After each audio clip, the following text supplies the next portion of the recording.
Now we'll go through the double O-ring seal configuration for a Universal One pump. Like before, with the single O-ring, you have one O-ring, one sleeve. Go on the front O-ring groove of the shaft, install your sleeve.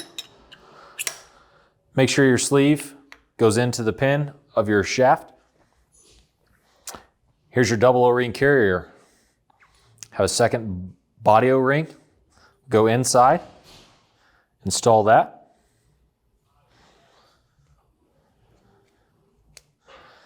As well as an outer O-ring to go on the outside of your carrier. On the inside of our O-ring, we will lube with our Haynes Lubrifilm or silicone spray.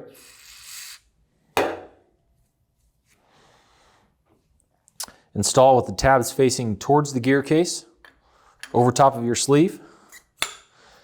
Make sure this pin on your top shaft is at the 12 o'clock position.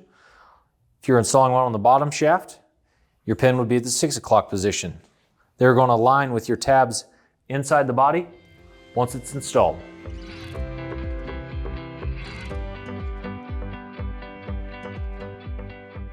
After you get your O-ring carrier on, you can go ahead, install your body.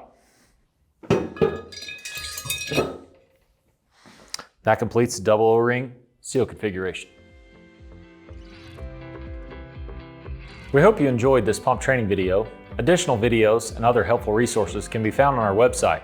Once again, I'm Kevin with F&H. Thanks for watching.